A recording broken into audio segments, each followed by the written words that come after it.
10 जून बहुत करीब आ चुकी है, बजट आने वाला है, और जब भी बजट आने वाला होता है हम सबके दिमाग में एक ही सवाल चल रहा होता है, और जो भी सवाल हो वो रिवॉल्व कर रहा होता है अराउंड टैक्सेशन, क्योंकि इतना इंपॉर्टेंट टॉपिक है। हमें पता है कि उन्होंने टैक्स नेट को तो एक्सपैंड करना नहीं है, और सारा का सारा जो लोड है वो एक ही सेगमेंट पे आ जाना है, यानी कि आप पे, मेरे पे, और जितने भी सैलरीड पर्सन हैं उन पे। तो इस पर बात करना बड़ी इंपॉर्टेंट है, इसलिए आज हमने बुला लिया है इशफाक यूसुफ तोला साहब को, who is an expert when it comes to taxation matters. तो इशफाक साहब, अस्सलाम वालेकुम, कैसे हैं आप? जी वालेकुम सलाम अदाल, कैसे हैं आप? खैरियत से हैं? बेहतरीन बेहतरीन। इशफाक साहब, मुझे याद है कि आप भी यहीं थे, मैं भी यहीं था, पूरा 1 साल पहले की बात है कि हम तब भी बैठे यही इश्यूज डिस्कस कर रहे थे। हम तब भी कह रहे थे कि भाई टैक्स नेट एक्सपैंड नहीं होता, सारा का सारा जो लोड है वो सैलरीड पर्सन पे आ जाता है, और बजाय इसके कि टैक्स नेट को एक्सपैंड करें वो टैक्स लोड को बढ़ाई जा रहे हैं। अभी भी यही चल रहा है। जी बिस्मिल्लाहिर्रहमानिर्रहीम, थैंक यू वेरी मच गदार। गदार देखिए, वो जो कहते हैं ना कि जी हम कोशिश ये कर रहे हैं कि बार बार जी टैक्स नेट बढ़ाएं और जो हम डिजिटाइजेशन कर लें, मेरा ख्याल है वी आर मिजरेबली फेल्ड। जो आउटगोइंग चेयरमैन ऑफ एफबीआर थे, उन्होंने ये बिल्कुल क्लियर बात कर दी थी कि जी 3 साल से पहले हम ये काम नहीं कर सकते, जिसका टारगेट, एम्बिशियस टारगेट हमारे पीएम साहब ने 6 महीने के रखे थे। तो अब मेरा ख्याल है, देखें इस वक्त एक देर gulf which is being created between the tax payer and the tax collector, और इसकी वजह से आप देखें 1 ट्रिलियन से ऊपर का आपका, मेरा ख्याल है, जो टारगेट वर्सेस आपकी कलेक्शन आ रही है। और इस कलेक्शन में भी मैं आपको यकीन के साथ कह सकता हूँ कितने रिफंड रोके गए हैं, क्योंकि फास्टर जो था वो भी मेरा ख्याल है अब नाकाम हो गया, और उसके भी रिफंड दिए जा रहे हैं। और उसके भी बड़े अजीब इशू हो जाते हैं, कभी हम रिटर्न फाइल करते हैं तो थोड़ा बहुत हमें मिल जाता है, और उसके बाद हमें जो भी होता है वो डेफर हो जाता है। डेफर की बड़ी सख्त कंडीशन है, और फास्टर जो 7 दिन में सपोजिटली क्लियर होना था वो भी 2-2, 3-3 महीने अब क्लियर नहीं होता। ऐसे ही है। दूसरी तरफ इनकम टैक्स के रिफंड तो मेरा ख्याल है नापैद है, कुछ मिलते ही नहीं है। और पहले तो ये एक सिस्टम था जो कि बड़ा करप्ट सिस्टम हुआ करता था, बट हर कोई करप्ट नहीं होता, अच्छे अफसर भी हैं, मगर अब उसको भी सेंट्रलाइज किया, वैसे एक अच्छी चीज है। बट सेंट्रलाइज करने का मतलब ये नहीं है कि आप डिले करें, और वो इतने डिले हो रहे हैं कि आप सोच नहीं सकते। अच्छा, तीसरी तरफ दूसरी जो सबसे बड़ी एक बात है कि एडवांसेस ले लेके हम कब तक पेट भरेंगे एफबीआर का, और कब तक वो टारगेट अपने बताएंगे, क्योंकि अब हमारी इत्तला के हिसाब से अब तो ये मिनिस्टरों ने भी taken the cognizance of it कि 2027 तक के एडवांसेस ले लिए गए, टैक्स ईयर 2027 के बैंकों से एडवांसेस देंगे। अब आप मुझे बताएंगे यार, हम ये निजाम कैसे चलाएंगे? मुझे तो लग रहा है कि slowly gradually FBR is translating into a security risk for Pakistan. जब आपके पास अगर आपके पास पैसे नहीं होंगे तो आप फिर कैसे इस कंट्री को फीड करोगे? आप टैक्स लिए जा रहे हो, नेट आप ब्रॉडन करते नहीं हो। एक रिपोर्ट हमने जो बनाई थी, इंटरिम रिपोर्ट बनाई थी जी, वो लगती थी कुछ उम्मीद की एक तरंग थी, मगर वो भी एक मेरा ख्याल है केयर टेकर सेटअप ने आके उसको भी बिल्कुल ही जो है ना बिल्कुल खत्म कर दिया। उस रिपोर्ट को भी ना इम्प्लीमेंट होने दिया, और उसमें से कुछ बिट्स एंड पीसेस निकाले, और वो भी इस भोंडे तरीके से उन्होंने इसको इम्प्लीमेंट किया कि मुझे लग रहा है कि ना करते तो बेहतर था, ताकि आने वाला कोई ना कोई किसी तरीके से कर लेता। अच्छा, इन्होंने इशफाक साहब पिछले साल इतने ज़्यादा इनकम डायरेक्ट और इनडायरेक्ट टैक्सेस लगा दिए सैलरीड क्लास पर, और हमने देखा कि 10 महीनों में ही compare to the last fiscal year 437 अरब रुपए टैक्स दिया, इनकम टैक्स दिया किसने? सैलरीड क्लास ने। ठीक है, which is a record amount. उसके मुकाबले में अगर हम देखें, एक्सपोर्ट को पकड़ लें, एग्रीकल्चर को पकड़ लें, रिटेल सेक्टर को पकड़ लें, तो ना होने के बराबर है। तो ये कोई परमानेंट सोल्यूशन तो नहीं है ना? हमें दिख रहा है, आपको दिख रहा है, सबको दिख रहा है, फाइनेंस मिनिस्टर को नहीं दिख रहा है। आई मीन, उनको अगर दिख भी रहा है तो क्या वो इतने सीक्रेट काउज हैं ये वाले सेक्टर्स के, वो उन पे हाथ नहीं डाल पा रहे? देखिए, आपने बहुत बड़े सवालात एक साथ जम कर दिए। आपने सैलरी टैक्सेशन की जो शुरू हुई थी वो 2020 से चल रही है, जब आईएमएफ से हमने कमिटमेंट किया था कि जी हम पर्सनल इनकम टैक्स पे हम इसमें रिफॉर्म्स लाएंगे, और उस वक्त हमने इनसे बात किया कि हम 150 बिलियन रुपीस एक्स्ट्रा जनरेट करके देंगे।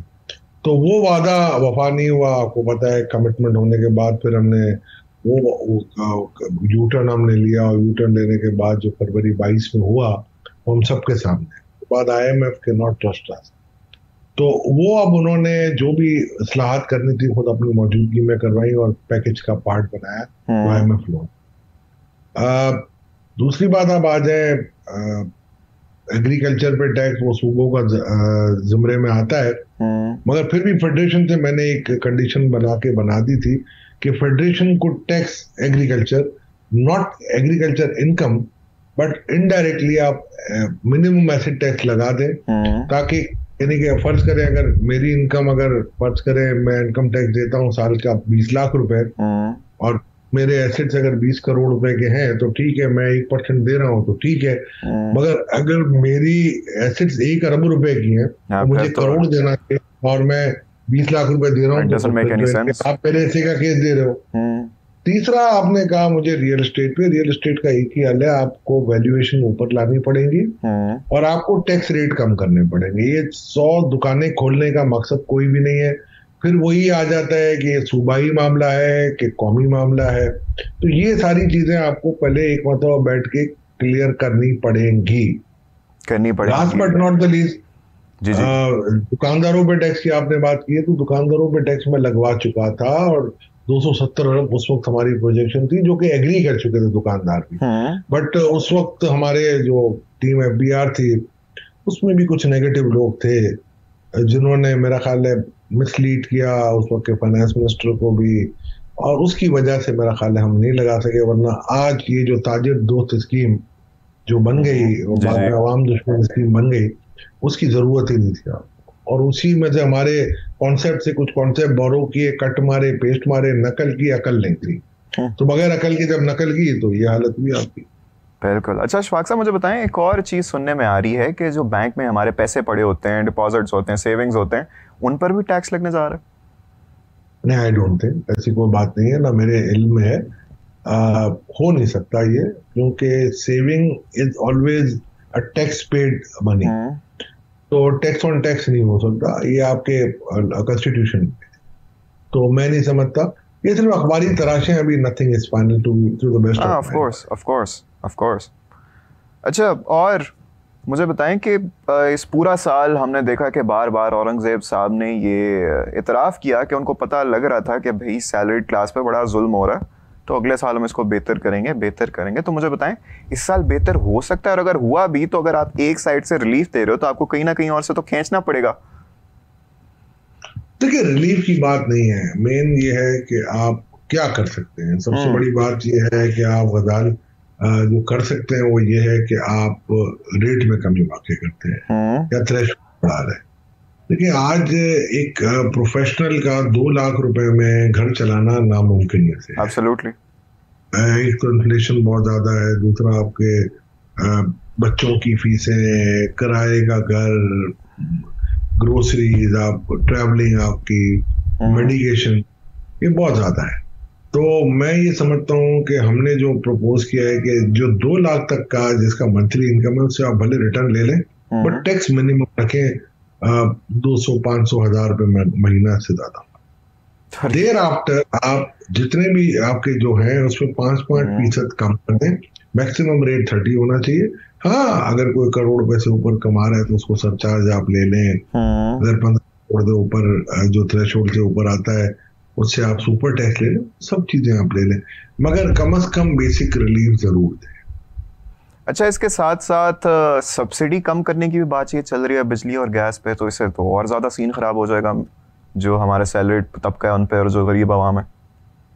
मैं एक बात बताऊँ, सब्सिडी नहीं, देखिए, तो गरीब आवाम के लिए तो नहीं होगी, क्योंकि अंडर अनप्रोटेक्टेड कस्टमर्स जो है ना, उनका तो कितना मतलब प्रोटेक्टेड कस्टमर्स को हमें देखना चाहिए कि अगर जिसके घर में एक पंखा, एक लाइट जल रही है तो उसको तो प्रोटेक्ट किया जा रहा है। बिल्कुल ठीक है, और गैस में भी प्रोटेक्ट। अब अगर आप ये कहें कि जी आवाम महंगाई का शिकार हो जाएगी और उसको एसी भी चलाना है रात को, पूरी रात घर में 2 एसी भी चलाने हैं और 2 गाड़ियां भी रखनी है, और फिर आप बोलो कि नहीं जी मैं तो मर गया, तो ये फिर आपको अपनी आदतें भी ठीक करनी पड़ेंगी। आप दुनिया में देख लें, कहीं पर भी अपने पड़ोसियों में देख लें, कि मेरा तो अक्सर ट्रैवलिंग रहती है, तो दुनिया में कहीं ऐसा नहीं होता। लोग पब्लिक ट्रांसपोर्ट से, अब तो हमारे मुल्क में ट्रांसपोर्ट काफी हद तक बेहतर हो रही है, सिवाय थोड़ा सिंध में, कराची में थोड़ा सा प्रॉब्लम है, वो भी अब ग्रेजुअली बेहतर हो रहा है। तो आप कोई जरूरी नहीं है कि आप अपनी मोटरसाइकिल में आए, आप बसों में भी आ सकते हैं, तो ये सब चीजें हमें आदतों में डालनी पड़ेंगी।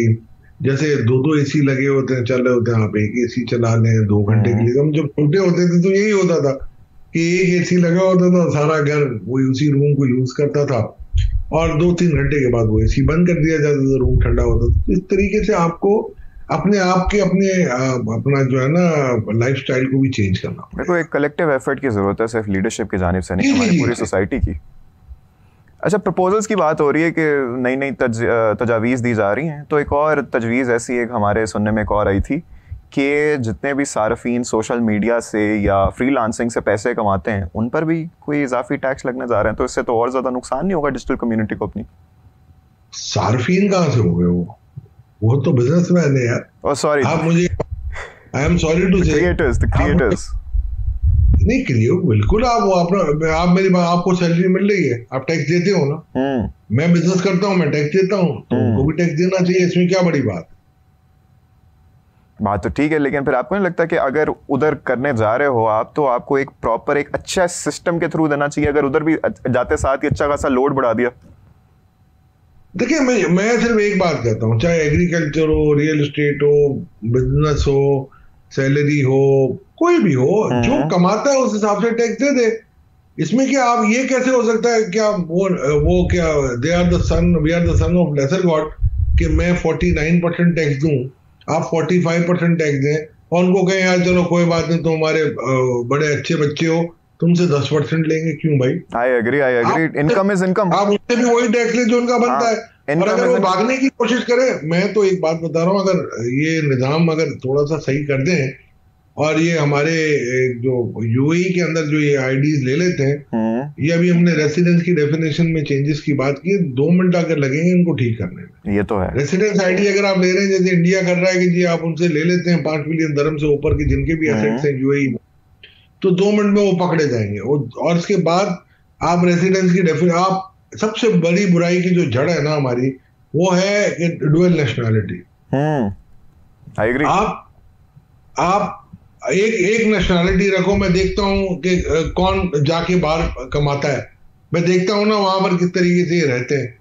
भाई एक नेशनैलिटी आप रखें पाकिस्तान की, आप बोलेंगे जिसको दूसरी रखनी है 100 बिस्मिल्लाह, आप यूएस सिटीजन बने, आप कैनेडियन बने, यूके बने, ये दरमियान में लटकने वाला क्या है?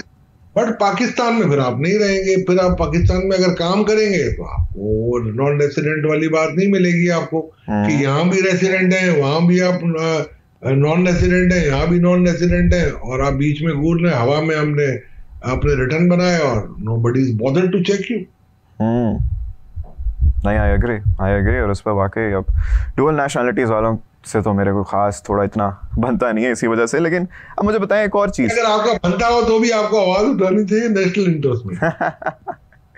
इशफाक साहब, अच्छा, हुकूमत ना इलेक्ट्रिक व्हीकल को प्रमोट करने के लिए पेट्रोल और डीजल गाड़ियों पर 5 साल की लेवी लगाने का भी सोच रही है, तो मुझे बताएं क्या इस टाइम पाकिस्तान लेवी नहीं लगा रही।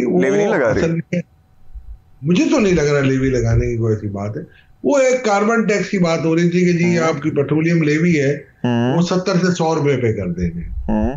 वो एक कंसिडरेशन में थी, और ये अखबारी तलाशों में अभी तक कोई प्रैक्टिकली हमारे सामने कोई चीज आई नहीं।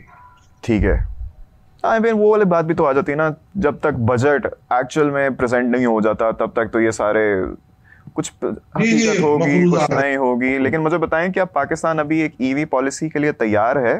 ये वाकई ग्रीन इनिशिएटिव है या फिर बस एक और नया टैक्स? देखिए, मैं आपको एक बात बताऊं, ये सारी हमारे यहाँ जो भी आता है मशरूम ग्रोथ हो जाती है। आपने देखा होगा हर चीज में मशरूम ग्रोथ है। तो अब ईवी भी है, अब सर्वाइवल ऑफ द फिटेस्ट वाली बात होगी कि जो बच सकेगा वो बचेगा, जिसने सही मानों में इस पॉलिसी से मेरा ख्याल है फायदा उठाया, मुस्तफीद हुए, और जो लॉन्ग टर्म और लार्ज मैन्युफैक्चरिंग में जाएंगे, इकोनॉमी तो स्केल से खेलेंगे, वो सर्वाइव हो जाएंगे। और मेरा ख्याल है it's not a bad thing.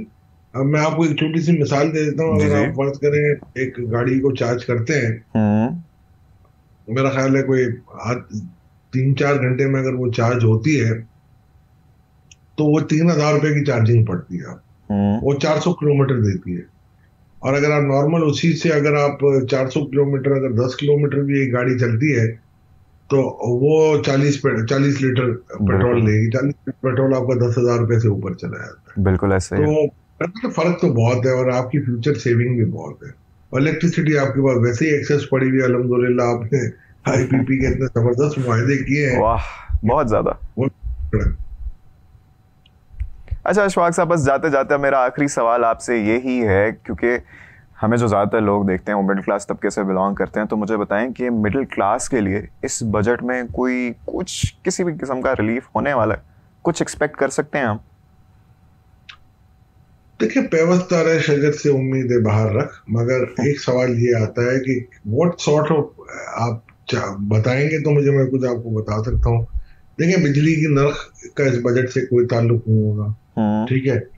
वो ऑलरेडी मेरा ख्याल है आपका नेपरा करता है, ठीक है। गैस से इसका कोई ताल्लुक नहीं हुआ, वो ओगरा करता है। पेट्रोल की कीमतों से कोई ताल्लुक नहीं है, बिकॉज कि वो हर 15 दिन आपको अपडेट करनी पड़ती है। बाकी रहा सवाल तनख्वाह में कितना इजाफा होता है, तो मेरा ख्याल है सरकारी इदारों में मेरा ख्याल है 10-12% जो यूजुअली होता है वो हो जाएगा। अच्छा, अप टू 20% की भी कुछ आवाजें चल रही थी। जी, अगर उनको बजट परमिट करेगा तो दे दें। मेरा ख्याल है जब आप एक तरफ तो आप कह रहे हैं जी मेरे पास पैसे नहीं है, दूसरी तरफ आप कहेंगे जी मैं इजाफा कर दूंगा तनख्वाह, मेरा ख्याल है नामुनासिब होगा, क्योंकि अब तो इन्फ्लेशन इखराजात में तो हमने कंट्रोल करना नहीं है अशफाक साहब। ये तो हमें पता है कि ये लोग कभी अपने एक्सपेंसेस को तो नीचे नहीं लाएंगे। नहीं, एक्सपेंसेस इनकी बात नहीं होती। देखिए, एक्सपेंस का सबसे बड़ा हेड कौन सा है, पहले आप ये देख लें, मार्कअप है। अब अगर अंडर द आईएमएफ प्रोग्राम, अगर आईएमएफ आपको कहेगा कि नहीं, जो आपका delta between your inflation and your interest rate shall be positive और 4% रहना चाहिए, अगर 7% इन्फ्लेशन है तो 11% पे रखें, तो ये तो दुनिया में कहीं नहीं होता, आपके रीजन में भी नहीं है कहीं पे। तो अगर आप ये रखेंगे 7% और 11%, 4% का फर्क, 4% का मतलब है 2000 अरब से ज्यादा आपको डेट सर्विसिंग ज्यादा करनी है सर। तो 2000 अरब अगर मैं वहां से कम कर दूं और अगर मैं रियल रेट पे ले आऊं उसको, तो मेरे तो फिस्कल डेफिसिट वैसे ही कम हो जाएगा। और मैं वो पैसे जो अगर 2000 बचते हैं, अगर मैं फिस्कल डेफिसिट कम ना करूं, तो मैं दो काम कर सकता हूँ। मैं अपनी सब्सिडी बढ़ा सकता हूँ, मैं अपने डिफेंस एक्सपेंडिचर बढ़ा सकता हूँ। हमने पूरी एक थीम दी है इनको बजट के ऊपर। चले वो मैं आपको भी भेजी है मैंने, वो कभी आप उस पर अगर आप बात करें तो ज्यादा बेहतर हो जाएगा। बेहतरीन, हम उस पर भी बात करेंगे अगली